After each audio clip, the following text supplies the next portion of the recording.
I bring you the stately matron named Christendom, returning bedraggled, besmirched, and dishonored from pirate raids in Kaichou, Manchuria, South Africa, and the Philippines, with her soul full of meanness, her pocket full of boodle, and her mouth full of pious hypocrisies. Give her soap and a towel, but hide the looking glass.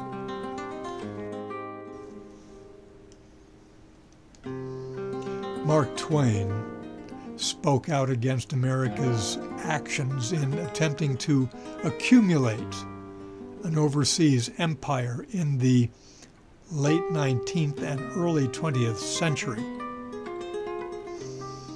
He was not alone. Many other Americans and many people overseas were beating the same drum. Later on, we'll study a poem by a Latin American journalist and poet. It's a patriotic poem, but unlike many patriotic poems, it has nuance and sparkle. Sometimes it gleams like a fireworks finale. Did I say fireworks finale? Hold that thought. The American presidential election of 1904 was one of those elections where the choice seems clear and the stakes seem very, very high. President Theodore Roosevelt was seeking a second term. He was the tip of the spear for America's imperial ambition. His zeal for battle and for conquest was such that when war broke out against Spain in Cuba, he was not content to be the Secretary of the Navy, the position that he then held. He resigned that position so that he could lead troops on the ground in Cuba. By the time of the 1904 election, America seemed well on its way to achieving the imperialist or colonial ambitions of at least a great number of the American people. In addition to fighting Spain and Cuba, America had seized the Philippines from Spain.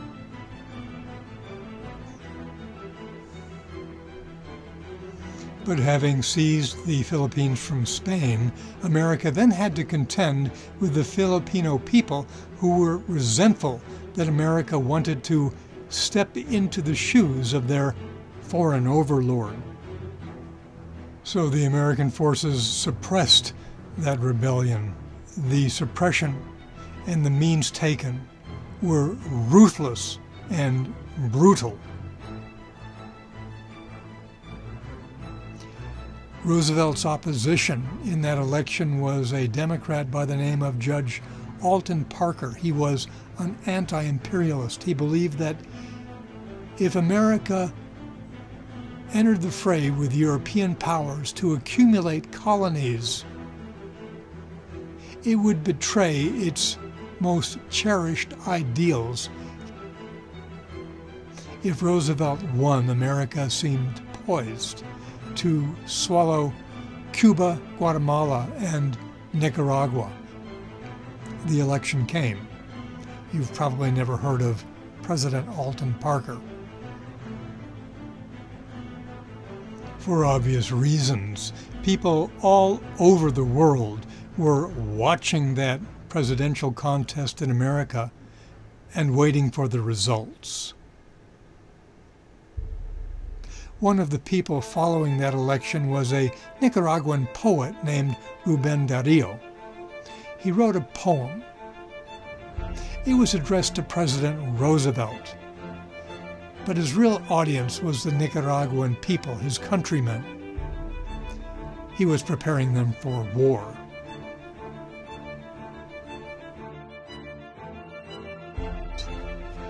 A poem by Rubén Darío to Roosevelt, translated from Spanish into English.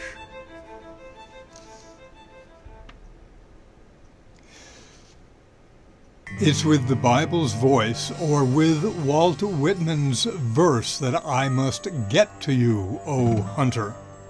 Primitive and modern, simple and complex, 1 part Washington and 4 parts Nimrod.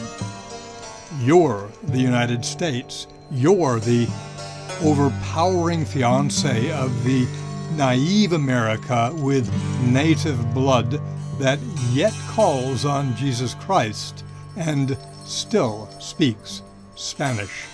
You're a proud and strapping specimen of your tribe. You're cultured and you're capable. You conflict with Tolstoy. Whether taming horses or slaying tigers, you're an Alexander Nebuchadnezzar. You teach vitality, as crackpots these days say. You think that life's on fire, that progress must erupt, that where you set your ammunition, there you plant your destiny. No. The United States is strong and vast, and when it rumbles, a tectonic tremor passes up the massive backbone of the Andes. If you shout, it's like a lion's roar. As Hugo said to Grant, the very stars are yours. Arising, Argentina's sun gleams faintly. Chile's star ascends. You're rich.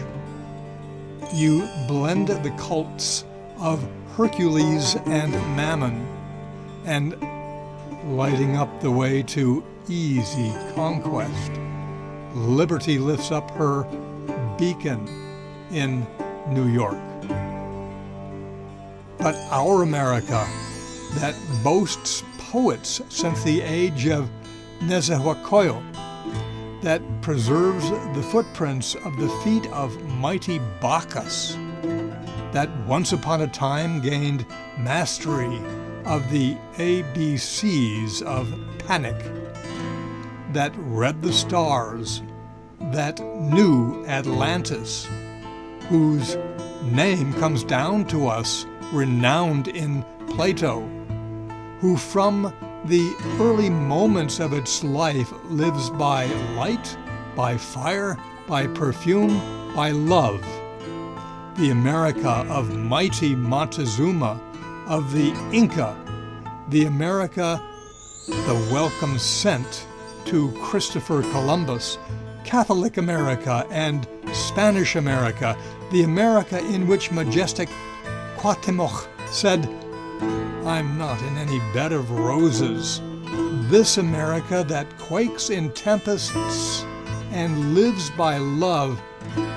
Men with Saxon eyes and savage hearts, it lives and dreams and loves and pulsates and is the daughter of the sun. Be careful, Spanish America is alive.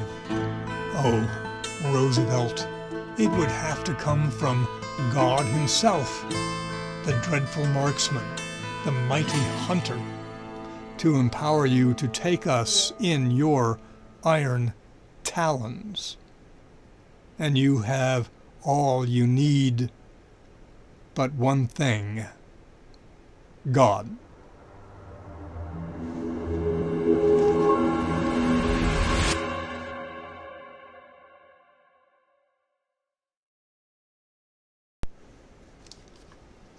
Let's talk about this poem a little bit. From the very title, one gets the impression that this is not going to be an homage, because the title is to Roosevelt, not to President Roosevelt, not even to Mr. Roosevelt. You would think that the president of a country would be entitled to some honorific attached to his name, but no, it's just to Roosevelt. To give a brief outline of the poem, it starts out with Rubén Darío citing his muses. It goes on to a description, an indictment really, of Theodore Roosevelt. And then it gives a one-word response to what Rubén Darío perceives as the Roosevelt way of looking at the world. Then it goes on to describe the United States generally, and then it describes Rubén Darío's perception of his own nation, its own heritage, its own culture. And finally, it ends with a prophecy of how any conflict between the United States and Nicaragua would end and why. When Rubén Darío cites his muses, he cites the Bible and he cites Walt Whitman. The fact that he cites the Bible tells you something about Señor Darío. He is a religious man. He was Roman Catholic his whole life. He took it seriously, and it shows in this poem. And the fact that he cites Walt Whitman, who he deeply admired, shows you that although he is opposing President Roosevelt, he's not opposing everything about America. There was much about America that he did admire, including Walt Whitman. Now, he calls Roosevelt, "Oh, hunter," a hunter. And that's accurate enough. Teddy Roosevelt was famously a game hunter. Now, Darío launches into the beginning of his dual descriptions. He recognizes, like Shakespeare, that people aren't one-dimensional. So when he talks about Roosevelt, he talks about the conflicting natures within Roosevelt. He talks about how Roosevelt is primitive and modern, simple and complex, 1 part Washington and 4 parts Nimrod. I'm sure I don't have to expatiate on the admirable qualities of the first president of the United States. Nimrod is a less well-known person. He's found in Genesis. And in Genesis calls him a mighty hunter before the Lord. Already very appropriate. Nimrod was also a great commander and a builder of cities. One of the cities that he is associated with is Babylon. Babylon was an early empire, a great empire, with a ferocious army. Interesting. And Babylon, the Babylonian army, the Chaldeans, conquered and destroyed Jerusalem in about 589 BC and took its people into exile. Not long after that, it itself ended up being the object of a conquest. It was destroyed. Nimrod, by biblical tradition, also founded the great city Nineveh. Nineveh, you'll know if you have read the book of Jonah. Nineveh was the city that God dispatched Jonah to. Jonah did not want to go, did not want to prophesy to Nineveh, but God coerced him. And he eventually did what God told him to do. And it was one of those rare instances where people actually listened to the prophet because, according to the book of Jonah, Nineveh repented immediately. Nineveh is also the subject of the book of Nahum. In Nahum, the prophet prophesies the destruction of Nineveh like Jonah. Historically, Nineveh was in fact destroyed.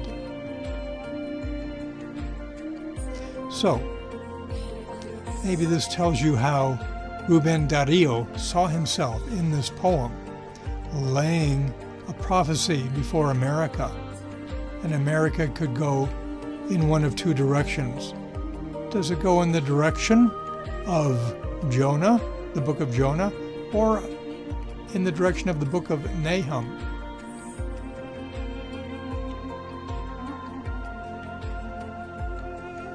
So you can see Rubén Darío spitting out this duality, even within a single comparison, Roosevelt to Nimrod.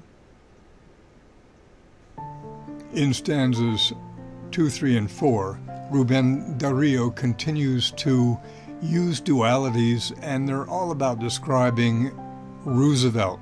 In the third stanza, he says that Roosevelt is cultured and capable, but in the same line he says that he is opposed, he conflicts, he is in conflict with Tolstoy.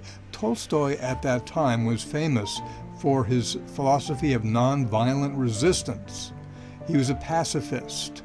He influenced and shaped the philosophy eventually of Mohandas Gandhi.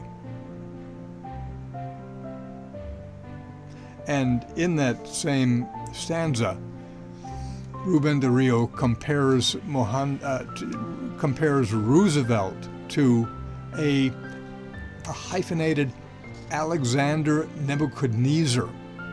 Alexander being this esteemed general, this esteemed commander and emperor. Nebuchadnezzar, the other part of this hyphenated pair, was also a renowned leader, but also notorious for being the one who destroyed Jerusalem in the 6th century BC. He became arrogant. God punished him. God made him insane. He literally wandered the fields like an ox and ate grass for 7 years until he acknowledged that God was God and God restored him to sanity. In the fourth stanza, I think that Rubén Darío nails the personality of Teddy Roosevelt, the Rough Rider, the person who resigned a commission as the Secretary of the Navy in order to lead men in the field. It says, "You think that life's on fire, that progress must erupt. Where you set your ammunition, there you plant your destiny." I think that the line about that progress must erupt leads back to the second stanza, where he talks about you're the United States, you're the overpowering fiancé. Not everybody translates you're the overpowering fiancé that way, but I think it's an accurate translation. I think it's pretty close to what Rubén Darío, I think he would have approved that translation. Because in these dualities, I think you see a strong implication that Roosevelt has dual qualities, conflicting qualities like everybody, but in him, at least from the point of view of a person in a developing country who's considering the prospect of this overwhelming power invading his own nation and conquering his own nation, ravishing his own nation with its own culture and its own people whom he loves, it's easy for him to see that quality in Roosevelt as a rapist. And a person could object that America had a benevolent intent. When it went into Cuba, for example, it felt that it was saving the Cuban peoples from an oppressive and a cruel government. The marvelous metaphor that Rubén Darío uses, the overpowering fiancé, actually embraces that, because I think that a violent and aggressive fiancé acts from a sense of entitlement and has perhaps some affection or some admiration, however misguided it is, for his betrothed. At the end of the third stanza, there's a puzzling parenthetical statement, at least puzzling to me. It says, "You teach vitality, as crackpots these days say, And one wonders what that's about. I think my hunch is that Rubén Darío is now looking at himself as being containing conflicting passions, conflicting ideas, because I think part of him admires Roosevelt, and I know that part of him admired the United States. And it was that vitality that he lauded in a poem that he wrote, a long poem 2 years later called Saluting the Eagle. And so I think that he's a little bit self-critical, perhaps a little bit tongue-in-cheek about himself and the two directions that his own heart and mind go in this line. The duality in the second stanza is between the United States, led by Roosevelt, and its character, compared to the character of the country of Rubén Darío and other countries similarly situated, which he calls the naive America with native blood that yet calls on Jesus Christ and still speaks Spanish. Here I think that Rubén Darío is speaking past Roosevelt to his own people, and it's a very biblical idea. He's summoning them to seek safety in the will of God by cleaving to God.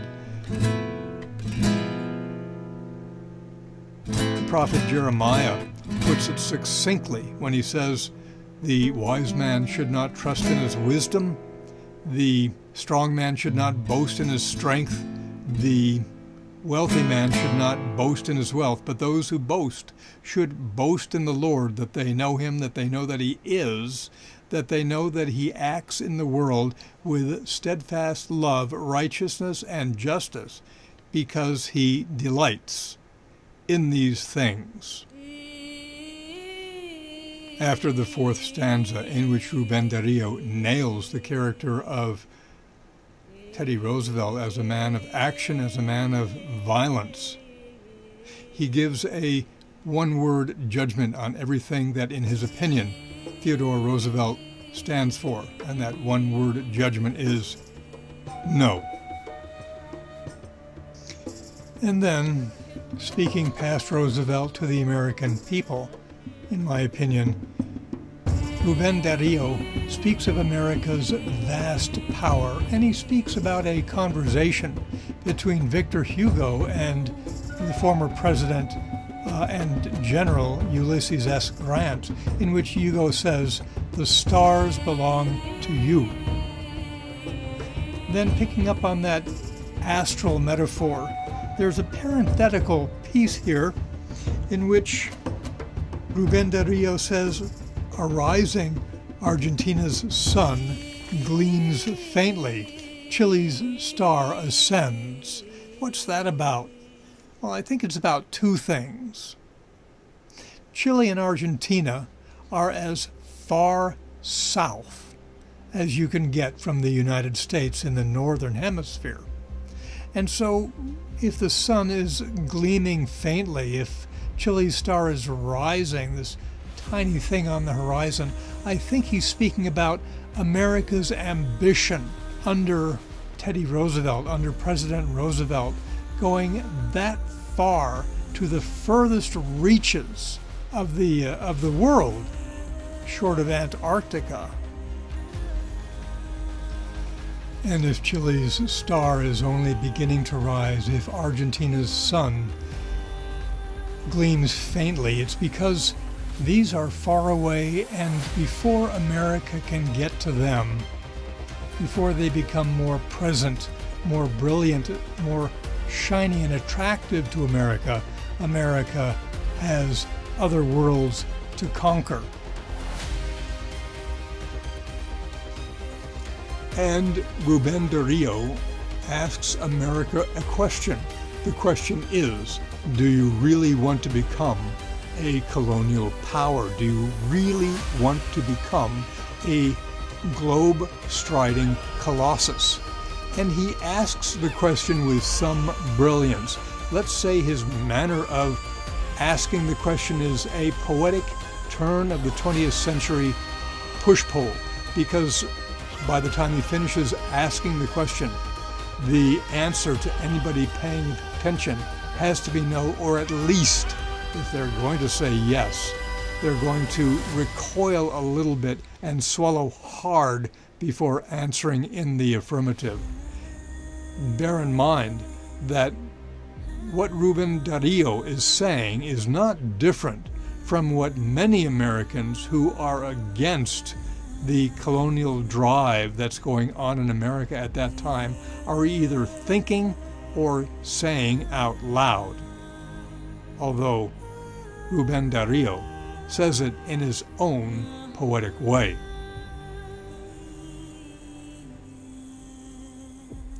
In college, I had a professor named Robert Gleckner. He taught that good poetry is very precise, and the reader should strive to determine the poet's particular meaning, and there would be only one. I'm sure he's right. But sometimes one encounters transcendent poets or transcendent poems, and it's not that the poems or the poet are vague. They're very precise. The poems are very precise, but they lend themselves intentionally to numerous precise meanings. And maybe Rubén Darío, maybe this poem to Roosevelt is such a poem because I think there's more to the pale sun rising over Argentina and the star ascending over Chile than just a reference to their distance relative to the United States. When I think of that pale sun, because Rubén Darío was a highly religious man, I wonder if he had in his mind the image of a priest elevating the host. I wonder if that star ascending over Chile is the gleam of the silver chalice of the Eucharist. It may even be the morning star, which is a biblical metaphor for Jesus Christ. And this sets up a poetic contrast. Intentionally or unintentionally, Rubén Darío is echoing what Americans such as Mark Twain are saying about America's drive toward foreign conquests. These people and Rubén Darío are saying that it changes the fundamental nature and the fundamental genius of America at its founding. Lady Liberty in New York Harbor is famous as a beacon welcoming the oppressed of other shores, but Rubén Darío turns that around, and with the colonial ambitions of America that he perceives under Roosevelt correctly, the beacon is a beacon toward easy conquest. Lady Liberty as a woman of tarnished virtue. After that, Rubén Darío launches into his fireworks finale, a long list of the historical and moral splendors of the land that he loves. Some of them are rather curious. One of them that particularly grabbed my attention was when he talks about the familiarity with the ABCs of panic. What's he talking about? I think he's telling his countrymen that they've done this before, they've been invaded, and that now, at that moment, they were, after all, a free country. And if they've done it before, they can do it again. Just one step after another after another. By now, it should be basic to them. He concludes with a warning to Roosevelt. Given all of these splendors, given this history, if Roosevelt is to conquer his country, it would have to be God himself that gives Roosevelt victory. And again, biblical. Some people say, based upon the a distillation of the Hebrew prophets, that there is only safety in the perfect will of God. And he's urging his countrymen to seek that maturity, to seek that holiness as the only sure defense against the Roosevelts of the world. And the very end of the poem is a taunt. He's telling Roosevelt, you have everything you need but God. And there's a negative pregnant there, because if Roosevelt lacks God, the Nicaraguans don't. Stephen Kinzer has written an excellent book about the debate in America about America's future, whether it would be the future of a colonial power or not. I've relied extensively upon this book in trying to understand what's going on in this poem by Rubén Darío. Rubén Darío must have felt like the prophet Jonah in Nineveh, because he wrote this poem, and then the imperial conquests that everybody was expecting in Roosevelt's second term never happened. Roosevelt instead focused on domestic issues in the United States. And in fact, he called the popular president of of Nicaragua his great and good friend. In his book, Stephen Kinzer quotes an aphorism that goes something like this: a story is either happy or sad, depending upon when you end it. I'm going to end my discussion of this poem at the end of Roosevelt's second term. But if a person is interested in finding out the subsequent history between America and Nicaragua up to the present, it's not hard to find.